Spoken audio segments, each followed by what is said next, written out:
भगवान को जान सकते हैं? हम नहीं जान सकते, हमारी बुद्धि अल्प है। लेकिन बड़ी बुद्धि वालों को क्या प्रॉब्लम है? बड़ी बुद्धि वाले कौन? सरस्वती, बृहस्पति। अरे ये तो ज्ञान की अधिष्ठात्री है सरस्वती, ज्ञान का अधिष्ठाता है बृहस्पति। तो ये लोग तो भगवान को जान सकते होंगे ना? ना ना ना, अरे सरस्वती बृहस्पति की कहां गिनती है? ये तो बहुत नीचे हैं। इससे बहुत ऊपर जो पर्सनैलिटी है, ब्रह्मा, विष्णु, शंकर, ये नहीं जान सकते। ब्रह्मा विष्णु शंकर, जी हां,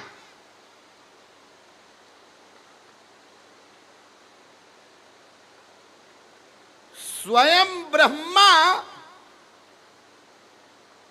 भागवत में दूसरे स्कंद के 6ठे अध्याय के 36वें श्लोक में बोलता है, नाहम न यूयम यद्रिताम गतिम विदुर न वामदेव किमुता परे सुरा तन्मायया मोहित बुद्ध्ययस्त्विदं विनिर्मितं चात्म समम प्रचक्ष्महे। कितना सुंदर कह रहे हैं ब्रह्मा। ना हम किससे कह रहे हैं? अपने पुत्र नारद से। ना हम, न मैं, और न यूयम, न तुम लोग मेरे पुत्र, न वामदेव। वामदेव कौन? शंकर जी। किमुता परे सुरा, फिर बेचारे इंद्र, वरुण, सूर्य, सरस्वती, बृहस्पति, ये देवताओं की कहां गिनती है? हम कोई भी उसको नहीं जान सकते। ये ब्रह्मा डिक्लेयर कर रहे हैं, जी हां। और इसके विपरीत शंकर जी कहते हैं भागवत में ही, ना हम बिरिंचो न कुमार नारदऊ न ब्रह्मपुत्रा मुनय सुरेशा। न मैं शंकर न ब्रह्मा, कोई नहीं जान सकते। और इन श्लोकों का ठीक अक्षर सह अनुवाद किया तुलसीदास जी ने रामचरितमानस में। जग पे खन तुम देख निहारे, विधि हारी शंभु नचाव निहारे। विधि माने ब्रह्मा, हरि माने विष्णु, शंकर माने आप जानते हैं विधि हारी शंभु नचाव निहारे। ब्रह्मा विष्णु शंकर, उनको भी नचाने वाला है वो। अजी हम लोगों ने तो सुना है कि श्री कृष्ण विष्णु के अवतार हैं। अरे आप लोगों ने बहुत सारी बातें गलत समझी हुई है। श्री कृष्ण विष्णु के अवतार नहीं है। श्री कृष्ण तो सुप्रीम पावर है, सब अवतार उनके हैं, वो किसी के अवतार नहीं है, वो अवतारी हैं। फिर ये ब्रह्मा विष्णु शंकर कौन है?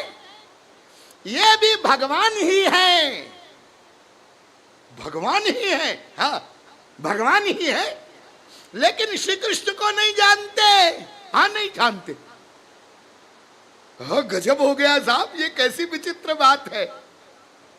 जी हाँ, इसलिए तुलसीदास जी कहते हैं, ते न जानई कौन? ब्रह्मा विष्णु शंकर। के उन जानई मरम तुम्हारा, और तुम्हीं को जान निहारा। वो तुम्हारे मर्म को नहीं जानते, और तुम्हें कौन जानेगा, कौन हिम्मत करेगा तुमको जानने की। चलिए इससे एक कदम आगे और बढ़ के एक बात बताऊं आपको। श्री कृष्ण का अवतार हुआ, हाँ, वेदों ने स्तुति किया। भागवत में वेद स्तुति है।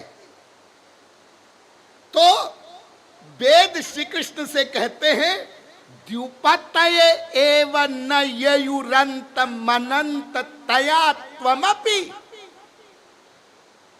हे श्री कृष्ण, आप भी अपने आप को नहीं जानते। ये लो, अब तो अंतिम बात हो गई। आप भी नहीं जानते। अरे भाई, मैं क्यों नहीं जानता, मैं तो जानता हूं। जानते हैं आप अपने आप को? हाँ बिल्कुल जानता हूं। तो बताओ जरा। मैं बता नहीं सकता। जानता हूं, बता नहीं सकता। क्यों? क्योंकि मैं अनंत हूं, अनंत हूं, और अनंत का शब्दों में निरूपण हो ही नहीं सकता। तो आप लोग कहेंगे लो, फिर घूमकर वहां पहुंच गए। एक तरफ वेद शास्त्र कहते हैं जानो, तुरंत जानो, अभी जानो, और जब इतना लंबा चौड़ा प्रयत्न किया तो फिर आपने कह दिया उसे कोई नहीं जान सकता। लेकिन घबराइए मत, फिर वेद में चलिए। सब समस्याओं का समाधान वेद करेगा। भूतम भूतम भव्यम भविष्यंच सर्वम वेदात् प्रसिद्ध्यति। मनु जी महाराज कहते हैं किसी भी तत्व की सिद्धि करनी हो वेद के द्वारा होगी। और जिज्ञासु मनानाम प्रमाणम परम श्रुति ही। जिज्ञासुओं के लिए परम प्रमाण श्रुति है, अर्थात वेद है। तो वेद में चलो। वेद कहता है वेदाहमेतम पुरुषम महांत मादित्य वर्णम तमसः परस्तात्। अरे सुनो सुनो, एक प्राइवेट बात सुनो। अभी अभी जो मैंने तुमको बताया ना, तमसः परस्तात्, अंधकार से परे, माया से परे वो ब्रह्म है। हाँ, उस ब्रह्म को लोगों ने जाना है, देखा है, पाया है। अभी तो आप कह रहे थे उसे कोई नहीं जान सकता, और आपने केवल एक वाक्य नहीं बोल दिया कि भगवान को कोई नहीं जान सकता है, अनेक प्रमाणों से, तर्कों से सिद्ध भी कर दिया कि भगवान को कोई नहीं जान सकता है। तो फिर अब आप ये कैसे सिद्ध करेंगे कि भगवान को कोई जान पाया है या कोई जान सकता है? हाँ, वेद कहता है भगवान को जाना जा सकता है। यदि भगवान को जाना ही नहीं जा सकता होता तो मैं ये क्यों कहता तमेव विदित्वात् मृत्युमेति नान्यः पंथा विद्यते यनाय। उसको जानकर ही कोई जीव माया से परे हो सकता। जाना ही नहीं जा सकता होता तो जानो ये क्यों कहता? उसे पाया ही नहीं जा सकता होता तो ये क्यों कहता? रसो वैसह रसग्वम ये वायम लब्ध्वा लब्ध्वा नंदी भवति। उसको प्राप्त करके कोई आनंदी हो सकता। अरे उसे कोई पा ही नहीं सकता होता तो ये मैं क्यों कहता? इसका मतलब है कि भगवान को जाना जा सकता है, पाया जा सकता है। अनंत महापुरुषों ने पाया है। फिर वेद कहता है प्रजापतिश्चरति गर्भे अंतर्जायमानो बहुधा विजायते तस्य योनिम परिपश्यन्ति धीराः। महापुरुषों ने जाना है। ठीक ठीक बाबा कौन झगड़े में पड़े, मान लिया भगवान को अनंत महापुरुषों ने जाना है। कैसे जाना, उसको जानने की तरकीब क्या है? हां, अब उसको जानने की तरकीब के बारे में विचार करेंगे। भगवान को कैसे जाना जा सकता है? फिर वेद में चलिए। वेद कहता है देखो भाई, मैं भगवान को जानने का उपाय बताऊंगा, तरकीब बताऊंगा, साधन बताऊंगा। लेकिन भगवान को जानने का उपाय बताने से पहले मैं ये बताऊंगा कि ये करने से भगवान नहीं मिलते। बहुत ध्यान दीजिए, यानी दवा बाद में बताऊंगा, परहेज पहले बताऊंगा।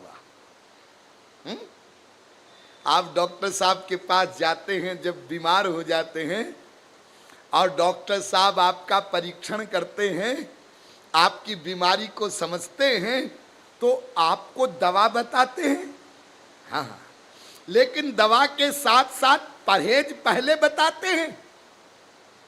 हाँ, और ये भी आप जानते होंगे कि परहेज दवा से भी इंपॉर्टेंट होता है। हाँ? यदि आप दवा लेते भी जाएं और परहेज न करें तो ठीक नहीं होंगे। गुप्ता जी गए डॉक्टर साहब के पास। डॉक्टर साहब, मेरी तबीयत कुछ ठीक नहीं रहती आजकल। क्यों, क्या होता है तुमको? वो पता नहीं, खाना पीना तो मैं सब बहुत अच्छे से कर रहा हूं, लेकिन मेरा वेट कम हो रहा है, कुछ चक्कर सा आता है, बार बार प्यास लगती है, बार बार बाथरूम जाता हूं, क्या गड़बड़ है? डॉक्टर साहब ने चेकअप किया, टेस्ट करवाए। अरे गुप्ता जी, लगता है आपने बहुत रसगुल्ला खाया है। क्या मतलब? आपको डायबिटीज है, शुगर हो गई है। हो तो अब ऐसा है, आज से रसगुल्ला खाना बंद, और ये दवा लेना। ठीक है, गुप्ता जी आ गए घर, रसगुल्ला खाना बंद। खाना खाने बैठे, मीठा खाने की आदत, तो बोले पप्पू की मम्मी, डॉक्टर साहब ने कहा रसगुल्ला खाना बंद, पेड़ा ले आओ। रसगुल्ला खाना बंद किया है ना, पेड़ा थोड़ा ही बंद किया। हाँ, पेड़ा खाया, बर्फी खाया। 4-6 दिन बाद फिर हालत खराब हुई, फिर गए डॉक्टर साहब के पास। डॉक्टर साहब, ये क्या हो रहा है? क्यों, आपने रसगुल्ला खाया था? नहीं, रसगुल्ला तो नहीं खाया। दवा ली थी? हाँ ली थी। नहीं, कुछ गड़बड़ तो की है? हाँ, आपने रसगुल्ले के लिए मना किया था, पेड़ा बर्फी तो खाया। अरे गुप्ता जी, हम तो समझते थे कि आप समझदार हो। मैंने कहा रसगुल्ला खाना बंद, इसका मतलब कोई मीठा नहीं खाना। आपने परहेज ठीक नहीं किया, इसलिए दवा ने काम नहीं किया। तो परहेज को समझना और परहेज का पालन करना, ये दवा से भी अधिक महत्वपूर्ण होता है।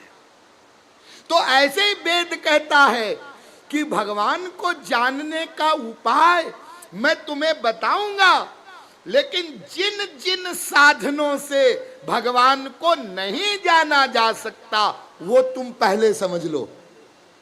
क्योंकि तुम जो परहेज है, ध्यान दीजिए, जो परहेज है जिससे भगवान को नहीं जाना जा सकता है वही तुम करते हो और समझते हो कि हम भगवान को पाने का उपाय कर रहे हैं। अच्छा, हाँ तो फिर परहेज पहले बताओ, भगवान को कैसे नहीं जाना जा सकता?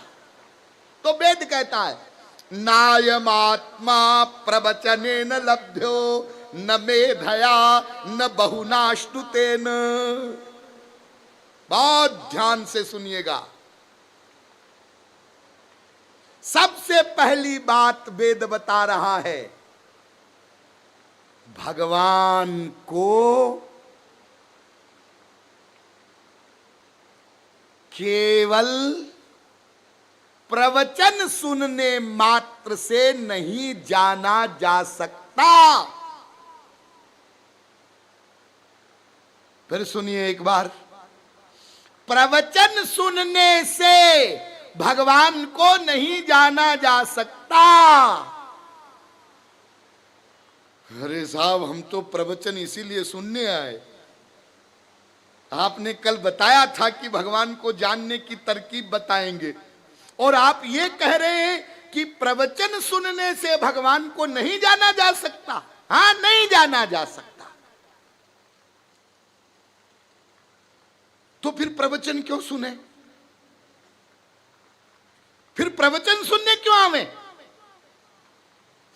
हाँ, तो प्रवचन सुनने से ही तो पता चलेगा कि प्रवचन से भगवान को नहीं जाना जा सकता।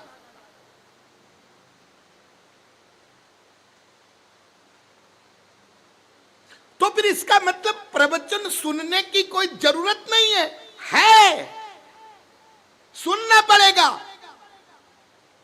साहब देख, आप दोनों साइड की बात मत बोलिए, हमारी बुद्धि भन्ना जाती है। आप कहते हैं कि प्रवचन सुनने से भगवान को नहीं जाना जा सकता। हाँ, नहीं जाना जा सकता, तो फिर प्रवचन सुने क्यों? इसकी जरूरत क्या है? हाँ, प्रवचन सुनने से भगवान को नहीं जाना जा सकता है। इसका मतलब यह है कि केवल प्रवचन सुनने मात्र से भगवान नहीं मिलेंगे। केवल प्रवचन सुनने मात्र से। जैसे बहुत सारे भोले भाले लोग ऐसा करते हैं ना, प्रवचन सुनते रहते हैं। कोई संत आया, कोई महात्मा आया, कोई कथावाचक आया, चले गए, सुन रहे। और आजकल तो उसकी भी जरूरत नहीं है। आपके घरों में टीवी है, कई धार्मिक चैनल आते हैं ना, संस्कार, ये आस्था, ये भास्कर भक्ति, और उन पर महाराज लोगों के, महात्माओं के प्रवचन आते हैं। घर में बैठे बैठे सुनते हैं। हाँ? अरे बहुत से लोग ऐसे मिले हमको स्वामी जी, मैं जब 10 साल का था ना, 10 साल का, तब से अपने पिताजी के साथ, दादाजी के साथ महात्माओं के प्रवचन सुनने जाने लगा। आज 70 का हो गया, मैं 60 साल से प्रवचन सुन रहा हूं।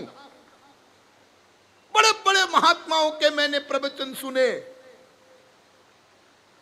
अच्छा, 60 साल से प्रवचन सुन रहे हो तुम? हाँ, क्या सुना, क्या समझा? ये महात्मा लोगों के इतने प्रवचन आपने सुने, तो क्या बताया उन महात्माओं ने? सब अच्छा बोलते हैं, भगवान की बातें बताते हैं, सब अच्छा बोलते हैं। और सबके मार्ग अलग अलग हैं, बताने का तरीका अलग अलग है। और देखिए, जैसे नदियां बहती हैं तो अनेक मार्गों से होकर बहती हैं, और लेकिन अंत में समुद्र में मिल जाती हैं। हाँ हाँ, ऐसे ये कथावाचक महात्मा लोग, संत लोग, ये जो प्रवचन कर रहे हैं ये भगवान की बातें बताते हैं, मार्ग सबके अलग अलग हैं, लेकिन सब अंत में भगवान के पास ही पहुंचा देते हैं। सब ठीक है। बड़े भोले हो, बड़े भोले हो।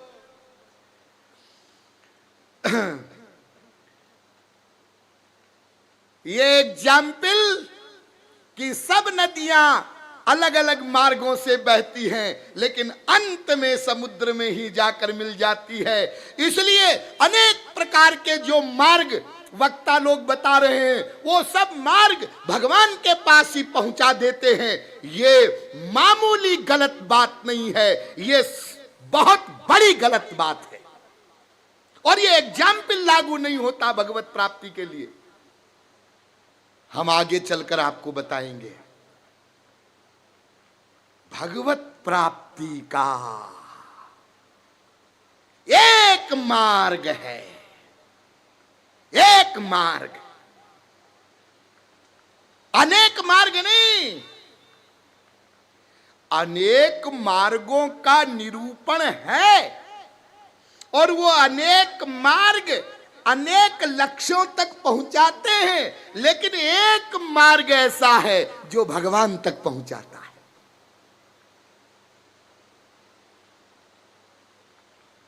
आप 50-60 साल से प्रवचन सुन रहे हैं, आपको यह समझ में आया कि करना क्या है?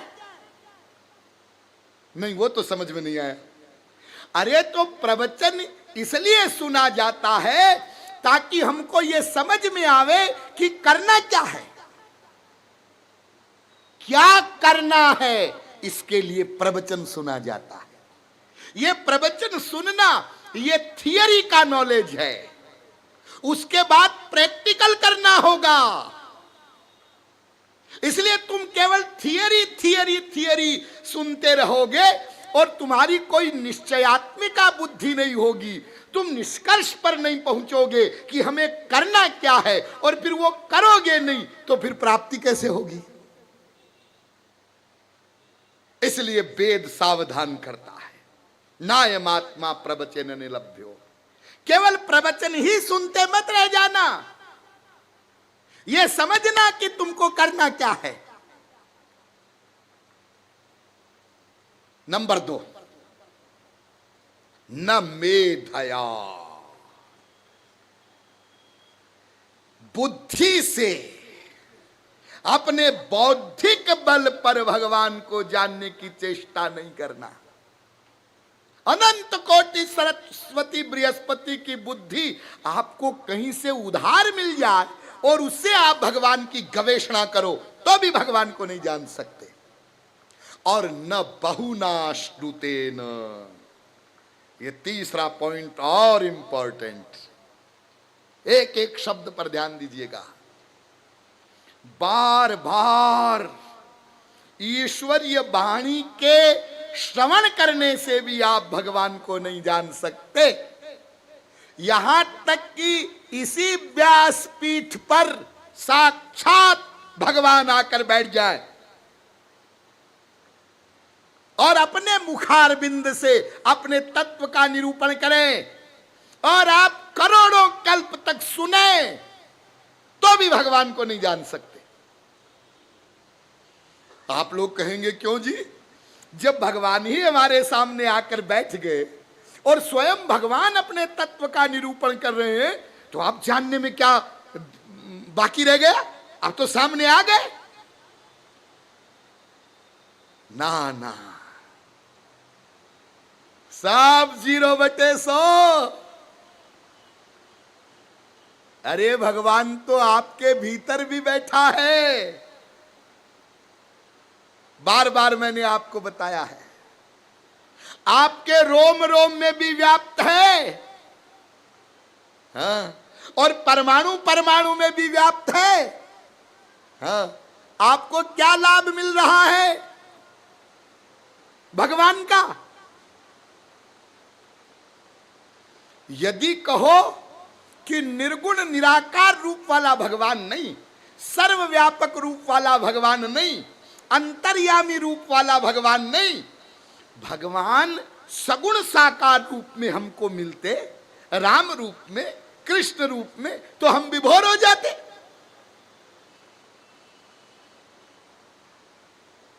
चलिए, आप लोग जितने यहां बैठे हैं,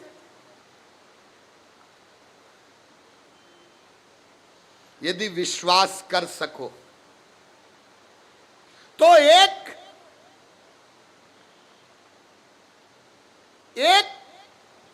परम सत्य, एक वास्तविकता पर विश्वास करो। जितने आप यहां पर बैठे हैं, सब लोग अनंत बार राम को देख चुके हैं, अनंत बार कृष्ण को देख चुके हैं। हम लोग, हां, हमने राम को देखा है, हां, कृष्ण को देखा है, हां, देखा। 1, 2, 10, 20 करोड़ बार नहीं, अनंत बार। क्यों? अनंत बार हमको मानव देह मिला, अनंत बार रामावतार हुए, अनंत बार कृष्णावतार हुए, इसलिए अनंत बार ऐसा बनाव बना कि इसी पृथ्वी पर हम मानव के शरीर में थे, और उसी काल में राम का अवतार हुआ, कृष्ण का अवतार हुआ। हम अयोध्या वासी भी बने, हम वृंदावन वासी भी बने, मथुरा वासी भी बने, और हमने राम कृष्ण को देखा, उनसे मिले, उनसे बातचीत किया।